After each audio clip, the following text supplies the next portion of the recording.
Pak, sama gas air mata jangan kecil, Pak. Bola dikandani, Bro. Iya.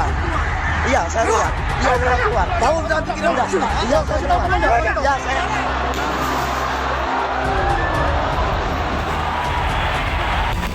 11 personil yang menembakkan air mata. Ke Tribun Selatan kurang lebih 7 tembakan. Ke Tribun Utara 1 tembakan dan ke lapangan 3 tembakan.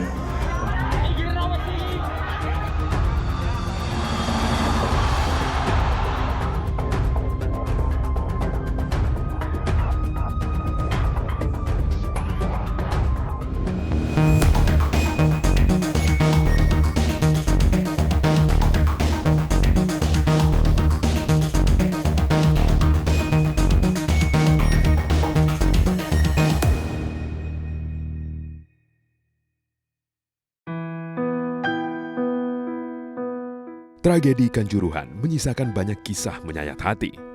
Tercatat ada puluhan anak-anak turut menjadi korban di antara ratusan nyawa yang melayang. Sebagian besar penonton yang berhasil selamat dari kericuhan pun mempertanyakan hal yang sama, yakni mengapa aparat menembakkan gas air mata ke arah tribun. Tim iNews kemudian bertemu dengan Sinyo, salah satu penonton yang ada di stadion sejak awal kericuhan terjadi. Saya di Tribun 14, di sebelah VIP sebelah kanan.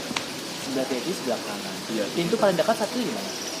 Paling dekat itu pintu Tribun 14 itu yang sebelah kanan, cuma agak turun itu. Gate 14 itu dekat nggak? Dekat. Itu kejadiannya langsung cepat, Mas. Tembakan gas air pertama itu langsung diarahkan ke Tribun 12. Itu langsung.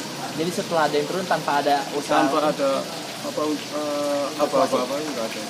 Padahal itu supporter itu yang saya lihat di Tribun 12 cuma 10 orang yang berhasil keluar dari tribun berdiri itu, Mas. Sampai di Central Bank.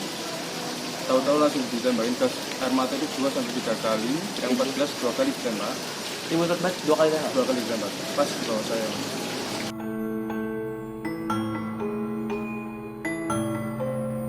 Sinyo sendiri mengaku menderita sesak nafas selama 1 hari akibat terlalu banyak menghirup gas air mata. Penggunaan gas air mata di Stadion Kanjuruhan bukan pertama kali ini terjadi. Sebelumnya pada 15 April 2018, aparat yang bertugas juga melakukan hal yang sama. Saat itu terjadi kerusuhan di penghujung laga antara Arema FC dan Persib Bandung. Akibatnya, ratusan penonton pingsan dan 1 orang Aremania meninggal dunia karena terinjak-injak.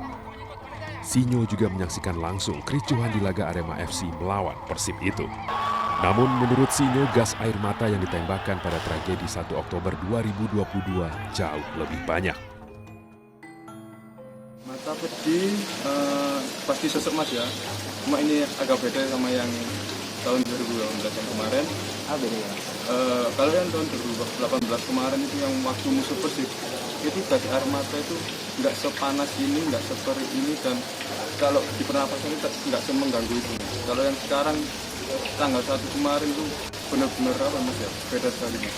Ke hidung itu rasanya perih, nafas itu kalau cuma sampai tenggorokan aja udah perih. Saya lihat kalau kondisinya mungkin tragis, Mas, ya. Ada yang sudah lebam, ada yang masih ya mungkin masih bisa ditolong atau enggak, saya nggak tahu, Mas, soalnya banyak sekali, Mas, korban-korban. Terinjak. Ada yang terinjak-injak, ada yang langsung meninggal karena gas air mata. Melalui YouTube, akun RCBFM Channel membagikan secara detail kronologi kericuan di Stadion Kanjuruhan yang merenggut 131 korban jiwa ini. Pertandingan antara Arema versus Persebaya Surabaya berlangsung dari pukul 8 malam. Dalam laga tersebut, tuan rumah Arema kalah 2-3. Setelah pertandingan selesai, 2 orang penonton memasuki lapangan. Keduanya terlihat bicara dengan sejumlah pemain.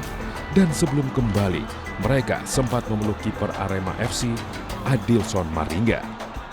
Setelah 2 penonton keluar lapangan, penonton lain kembali masuk lapangan, lalu berlari keliling lapangan dengan membawa bendera. Setelahnya jumlah penonton yang masuk lapangan pun semakin banyak. Mereka terlihat memberikan dukungan kepada para pemain Arema FC. Pada menit 3, seorang penonton memeluk kiper Arema FC. Adegan tersebut diikuti penonton lainnya yang berada di lapangan. Karena jumlah penonton semakin banyak, pemain pun digiring masuk ke dalam ruang ganti dengan kawalan petugas keamanan. Setelah pemain masuk, para penonton di lapangan semakin tak terkendali.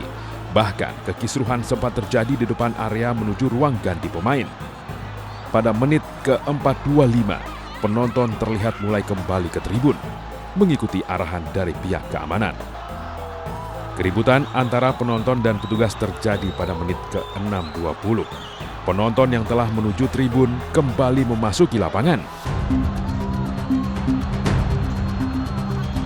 Untuk mengamankan situasi, pihak keamanan melepaskan tembakan gas air mata.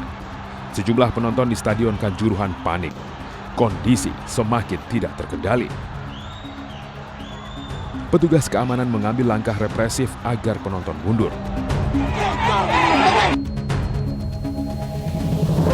Terhitung puluhan gas air mata ditembakkan ke arah penonton.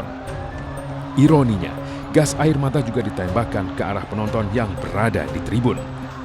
Penonton yang panik karena gas air mata berlarian mencari pintu keluar.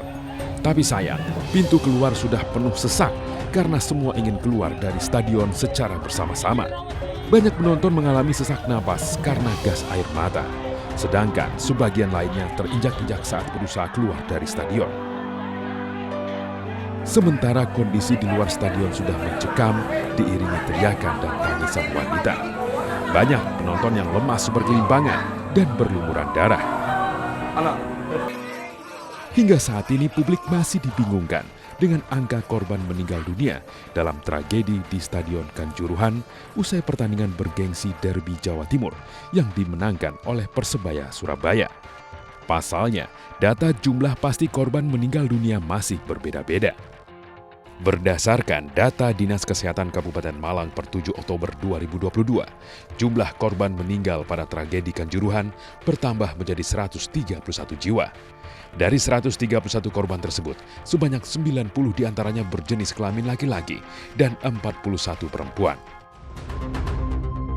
Sementara perwakilan Aremania Dadang Indarto pada Senin 3 Oktober 2022 mengatakan, dari temuan awal yang dimiliki organisasinya, jumlah korban meninggal dunia tragedi Stadion Kanjuruhan bisa lebih dari 200 orang.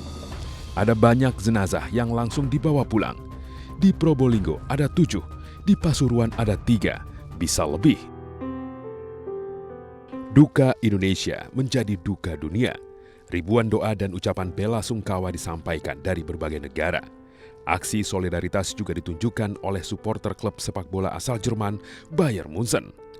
Sementara di Liga Champions dan kompetisi UEFA lainnya, serta Liga Spanyol, seluruh pemain, petugas dan penonton turut mengheningkan cipta selama 1 menit sebelum pertandingan dimulai sebagai bentuk penghormatan terhadap korban tragedi Kanjuruhan.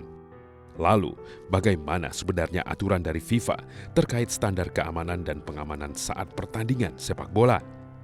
iNews Files akan segera kembali.